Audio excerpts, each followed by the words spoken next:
Coordination compound. Next topic है समन्वय मंडल एवं आयनिक मंडल। समन्वय मंडल किसे कहते हैं? जब केंद्रीय धातु आयन जो होता है वो लिगेंड के साथ बॉन्ड बनाता है तो केंद्रीय धातु आयन और लिगेंड को एक बड़े कोष्टक में लिखा जाता है और इसी को आप क्या कहते हैं? समन्वय मंडल। ठीक है। आयनिक मंडल, ये जो समन्वय मंडल के बाहर लिखा होता है उसे हम क्या कहते हैं? आयनिक मंडल। ठीक है। तो यहाँ पर जो पोटेशियम है ये क्या है? आयनिक मंडल है और ZnOH4 जो है ये बड़े ब्रैकेट में लिखा हुआ है, इसको हम क्या कहेंगे? समन्वय मंडल। तो यहाँ पर आप बता सकते हैं, सपोज आपको कहें कि K4FeCN6 आपके पास एग्जाम्पल है पोटेशियम फेरोसाइनाइड, इसमें आयनिक मंडल बताइए।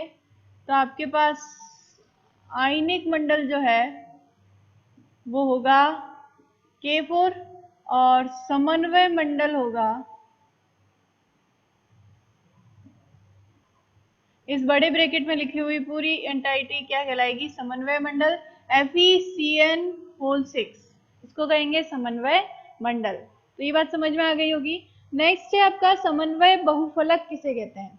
देखो, समन्वय बहुफलक की जो केंद्रीय धातु आयन है वो लिगेंड के साथ त्रिविम में अरेंज हो जाता है एक पर्टिकुलर ज्यामिति में। ठीक है।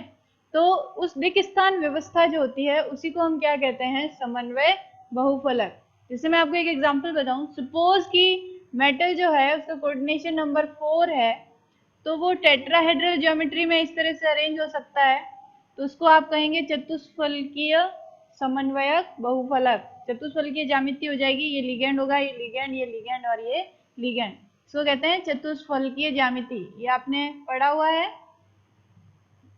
तो ये चतुष्फलकीय समन्वयक बहुफलक हो गया। चतुष्फलकीय जो कोऑर्डिनेशन नंबर 4 है तो वो इस तरह से भी अरेंज हो सकता है कि वर्गाकार ज्यामिति में हो जाए, तो इसको समतलीय वर्गाकार ज्यामिति कहते हैं। यहाँ मेटल होगा सेंटर में और लिगेंड होंगे आसपास, तो इसको कहेंगे समतलीय वर्गाकार ज्यामिति। ठीक है। अगर सपोज कि 6 है तो मेटल जो है अष्टफलकीय ज्यामिति में अरेंज हो जाता है। लिगेंड कितने मेटल से अटैच है? 6।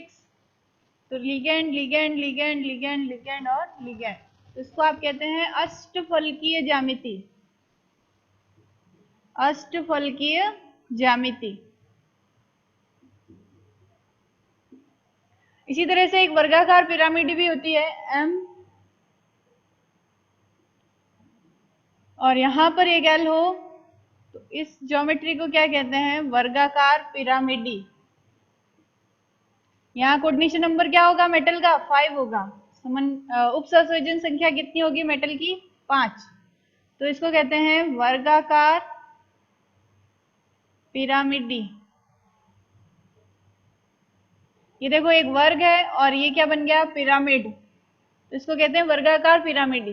तो ये सब समन्वयक बहुफलक है, यानी कि मेटल और लिगेंड का दिक् स्थान में जो व्यवस्था होती है उसको आप क्या कहते हैं? समन्वयक बहुफलक, जो डिपेंड करेगी उपसंयोजन संख्या पर।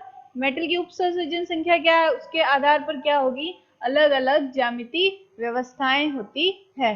ठीक है। नेक्स्ट है आपका होमोलेप्टिक संकुल और हेट्रोलेप्टिक संकुल। देखो, होमोलेप्टिक संकुल और हेट्रोलेप्टिक संकुल, ये क्वेश्चन इंपॉर्टेंट भी है, ये बहुत ज्यादा एग्जाम में आता है। आपको कहेंगे होमोलेप्टिक संकुल और हेट्रोलेप्टिक संकुल को उदाहरण के साथ समझाओ। तो होमोलेप्टिक संकुल वो संकुल होते हैं जिनमें मेटल जो होता है वो एक ही प्रकार के लिगेंड के साथ अटैच होता है, तो उसे आप क्या कहते हैं? होमोलेप्टिक संकुल। ये देखो यहाँ पर केंद्रीय धातु आयन है वो 6 लिगेंड साइनाइड है, यानी कि एक ही प्रकार के लिगेंड के साथ अटैच है। तो ये पोटेशियम फेरोसाइनाइड जो है वो किसका एग्जाम्पल है? होमोलेप्टिक संकुल का एग्जाम्पल है।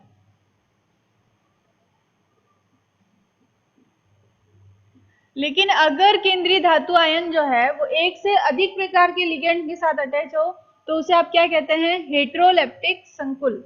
जैसे देखो ये वाला एग्जाम्पल है कॉपर Br2H2O NH3। यहाँ पर देखो कॉपर जो है वो 2 ब्रोमीन, एक H2O और एक NH3 लिगेंड के साथ है, तो यहाँ लिगेंड एक से ज्यादा टाइप के हैं। मतलब ये वाला कॉम्प्लेक्स जो है वो हेट्रोलेप्टिक संकुल का एग्जाम्पल है। तो आप खुद अपना एग्जाम्पल लिख सकते हैं और डेफिनेशन दे सकते हैं कि होमोलेप्टिक संकुल क्या होता है और हेट्रोलेप्टिक संकुल क्या होता है। नेक्स्ट टॉपिक जो है हमारा वो केंद्रीय धातु आयन की ऑक्सीकरण संख्या, और ये बहुत इंपॉर्टेंट है क्योंकि आगे जाकर जब आप उपसंयोजन यौगिकों के नामकरण सीखेंगे तो आपको उसमें केंद्रीय धातु आयन का ऑक्सीकरण अंक जो होगा वो लिखना होता है। तो अब आप सीखेंगे केंद्रीय धातु आयन की ऑक्सीकरण संख्या कैसे निकालते हैं। ठीक है,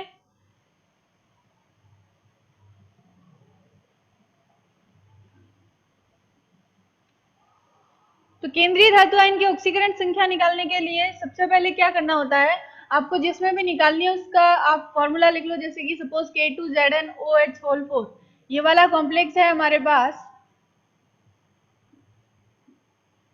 और इसमें आपको केंद्रीय धातु आयन का ऑक्सीकरण अंक पूछेंगे। मैंने आपको बताया था कि इस जो समन्वय मंडल होता है इसके अंदर जो सबसे पहला लिखा हुआ था जनरली डी ब्लॉक का एलिमेंट होता है उसे हम क्या कहते हैं, केंद्रीय धातु आयन। उसके बाद लिखे हुए सारे क्या कहलाते हैं, लिगेंड। यहाँ पर हाइड्रोक्सो लिगेंड है 4, और इस बड़े कोष्टक के बाहर जो लिखा जाता है उसे हम कहते हैं आयनिक मंडल या प्रति आयन, या इसको आप कह सकते हैं आयनिक एंटाइटी, और इसको कहते हैं कोऑर्डिनेशन एंटाइटी। ये बात हमेशा ध्यान रखनी है। यहाँ पर देखो आपको जिंक का पूछेंगे, इसमें आपको ऑक्सीकरण अंक किसका पूछेंगे, जिंक का। आपको कहेंगे जिंक का ऑक्सीकरण संख्या निकालिए या ऑक्सीकरण अंक निकालिए। ठीक है, तो आपको जिंक की ऑक्सीकरण संख्या निकालनी है। याद रखिए हमेशा कि आपको पोटेशियम का पता होता है, आपने रेडॉक्स रिएक्शन चैप्टर पढ़ा है 11th में। पोटेशियम जो है वो फर्स्ट ग्रुप का मेंबर है पीरियोडिक टेबल में, और फर्स्ट ग्रुप के जितने भी मेटल हैं उन पर +1 चार्ज होता है, यानी कि उसका ऑक्सीकरण नंबर क्या होता है, +1 होता है।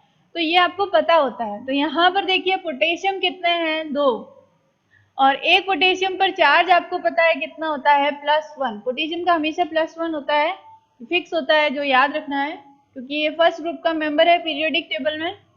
नेक्स्ट आपको जिंक का निकालना है, तो प्लस का साइन लगाओ और जिंक जिसका निकालना है उसके लिए x मान लो। उसके बाद आप अगेन प्लस का साइन लगाओ। लिगेंड कितने हैं, 4, और एक हाइड्रोक्सो। मैंने आपको बताया था कल एक टेबल लर्न करने के लिए, OH नेगेटिव, OH एक OH पर चार्ज क्या होता है, -1। तो आप 4 लिखकर ब्रैकेट में लिखेंगे -1, और क्योंकि ये पूरा कॉम्प्लेक्स जो है उस पर न्यूट्रल है तो इक्वल के बाद आप क्या लिखेंगे, 0। इस पर कोई चार्ज नहीं है, ये न्यूट्रल है, तो इक्वल के बाद आपने क्या लिख दिया, 0। देखो फिर से रिपीट करती हूँ, k कितने हैं, 2, एक k पर चार्ज कितना होता है, +1। तो जितने नंबर है k के उसको उसके चार्ज से मल्टीप्लाई करना है। उसके बाद प्लस का साइन लगाना है, जिंक का निकालना है, x मान लिया। उसके बाद फिर से प्लस का साइन, OH कितने हैं, 4, और उसका चार्ज ब्रैकेट में लिखना है -1 इक्वल टू 0। इक्वल 0 क्यों किया, क्योंकि इस कॉम्प्लेक्स पर कोई चार्ज नहीं है, तो इक्वल में क्या लगाना है, 0। तो ये 2 हो जाएगा प्लस x, और ये plus minus -4 is equal to क्या आएगा, 0। तो x इज इक्वल टू आ जाएगा आपका 4 - 2 इज इक्वल टू प्लस का 2। यानी कि इस जिंक पर जो ऑक्सीकरण संख्या है इस जिंक की वो क्या है, +2 है इस कॉम्प्लेक्स में। ठीक है, जनरली जिंक की +2 ही आएगी, आप कहीं भी देखेंगे तो। नेक्स्ट है आपका, सपोज आपको निकिल कार्बोनिल में पता लगाना है कि निकिल का ऑक्सीकरण नंबर क्या है। तो यहाँ देखो आप लिखेंगे NiCO4। इसलिए मैंने आपको कहा था वो टेबल याद कर लो। आपको निकिल का पूछा है तो आप निकिल के लिए x लिखेंगे, प्लस कार्बोनिल कितने हैं, 4, और एक कार्बोनिल, कार्बोनिल उदासीन लिगेंड होता है उसका 0 होता है, और देखो इस कॉम्प्लेक्स पर भी कोई चार्ज नहीं है तो इक्वल के उधर भी आप क्या लिखेंगे, 0। कॉम्प्लेक्स का चार्ज जो है वो इक्वल के उस तरफ लिखना है, अगर कोई चार्ज नहीं है मतलब 0। अब आप देखिए यहाँ पर ऑटोमेटिकली ही यहाँ x इज इक्वल टू क्या आ जाएगा, 0। यानी कि निकल पर, निकल का यहाँ ऑक्सीकरण अंक क्या है, 0 है, यानी कि निकल पर कोई चार्ज नहीं है। ठीक है, नेक्स्ट आपका जो है वो है, सपोज एक आपके पास COCl2En होल ट्वाइस प्लस है, आपके पास है COCl2En होल ट्वाइस और उस पर चार्ज है प्लस का। तो इस तरह का कॉम्प्लेक्स भी आपको दे सकते हैं जहां आपको कॉम्प्लेक्स पर क्या होगा, चार्ज होगा, ये न्यूट्रल नहीं है। तो देखो कैसे करेंगे आप, आपको CO का ऑक्सीकरण अंक पूछेंगे। किसका पूछेंगे इसमें, CO का। हमेशा केंद्रीय धातु आयन का पूछेंगे और बड़े ब्रैकेट में जो सबसे पहले लिखी होती है कोबाल्ट, ये क्या है आपका केंद्रीय धातु आयन। देखो कार्बोनिल और कोबाल्ट में फर्क है। कोबाल्ट जो है वो एलिमेंट है जहां आप किसी भी एलिमेंट का फर्स्ट लेटर कैपिटल लिखते हैं और सेकेंड क्या लिखते हैं, स्मॉल, तो ये क्या कोबाल्ट है। लेकिन यहाँ कार्बोनिल है, ये यहाँ पर ये कार्बन और ऑक्सीजन से मिलकर बना हुआ है, तो कार्बोनिल एक लिगेंड है, याद रखना है। तो इस ब्रैकेट के अंदर जो पहला चीज लिखा हुआ है एलिमेंट, वो आपका क्या है, केंद्रीय धातु आयन। आपको CO का पूछेंगे, केंद्रीय धातु आयन का ही ऑक्सीकरण अंक पूछेंगे हमेशा। तो यहाँ देखो CO का आपने x मान लिया, प्लस Cl कितने हैं 2, और एक Cl पे -1 चार्ज होता है, आपको पता ही है क्लोराइड पर। इसी तरह से ये En का मतलब है इथाइलिन डाइअमीन, मैंने आपको बताया था लास्ट वीडियो में। तो इथाइलिन डाइअमीन जो होता है वो न्यूट्रल लिगेंड होता है और उस पर चार्ज 0 होता है। तो यहाँ पर 2 इथाइलिन अमीन है लेकिन चार्ज कैसा है इनका, 0 और इक्वल। कॉम्प्लेक्स का चार्ज क्या है, प्लस का 1, प्लस लिखा हुआ है मतलब प्लस का 1 है, ठीक है। तो कॉम्प्लेक्स के चार्ज को आपको इक्वल के उस तरफ लिखना है। अब आप इसको सॉल्व करोगे, आपके पास कोबाल्ट का ऑक्सीकरण अंक आएगा, यहाँ पर आएगा -2, इधर आ जाएगा +0 इज इक्वल टू +1, तो x इज इक्वल टू आ जाएगा -2 उस तरफ जाके +2 और +1, +2 +1 इज इक्वल टू क्या आ जाएगा, प्लस का 3। तो आपके पास कोबाल्ट का ऑक्सीकरण अंक क्या आएगा, प्लस का 3, जो कि हमेशा जनरली +3 ही आता है कोबाल्ट का।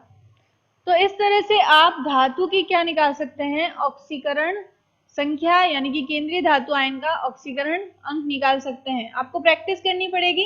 कुछ क्वेश्चंस यहाँ लिख रखे हैं, आप इनमें से हर में केंद्रीय धातु आयन का ऑक्सीकरण अंक निकालेंगे। जैसे सपोज इसमें आपको जिंक का पूछेंगे, इसमें निकल का पूछेंगे, इसमें कॉपर का पूछेंगे, इसमें आपको Fe का पूछेंगे, इसमें कोबाल्ट का और इसमें एल्यूमिनियम का।